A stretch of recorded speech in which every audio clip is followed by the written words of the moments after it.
Hey YouTube, just wanted to make a quick video about the Elizabeth Warren plan to eliminate student loan debt up to $50,000 for individual borrowers by raising a wealth tax on the wealthiest people in this country.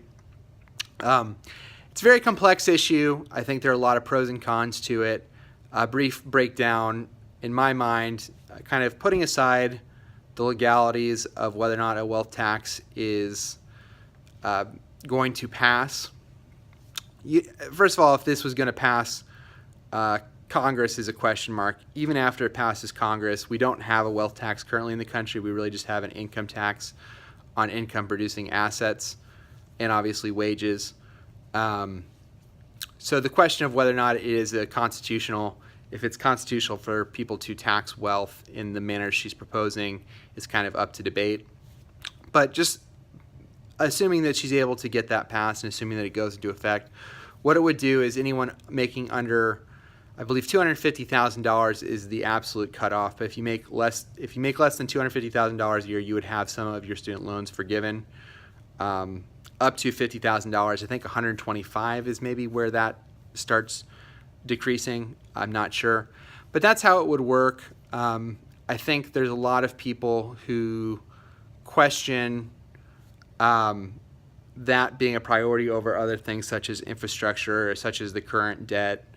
There's other places in society I think people would argue for it. I think the need for it is clearly there.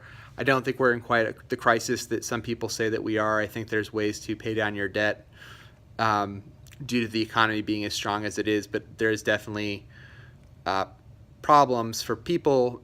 The way I look at it is if the point of the program is to redistribute wealth to people who are roughly 30 to 40 years old because they kind of graduated during a bad economy.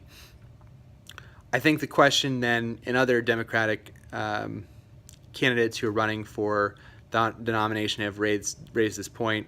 Are we giving a benefit to people who in the long run will be some of the wealthiest people in society, whether they receive this benefit or not, just because the trajectory of wages with a college degree versus wages without a college degree, even taking into account the debt level? I think while there is a valid concern there, I think there are a lot of people who are just swimming in debt, people who make $30,000 a year who have $60,000 in debt. That's a really difficult hole to climb out of, and right now there's just not bankruptcy protections like there is for other things like gambling losses and things of that nature. I mean, there's reasons for that. It being federally backed in most cases is the main reason that the government has as much power to get its money back as it does. There's a question, though, if that could be made more lenient, especially for people who are maybe didn't finish college or took out a small amount of loans and didn't finish and didn't really see any benefit from going at all at that point. I think also one of the things that her plan doesn't address is for people who had student loans and then paid them off. So you could take two people who graduated the same year in the same school making the same amount of money.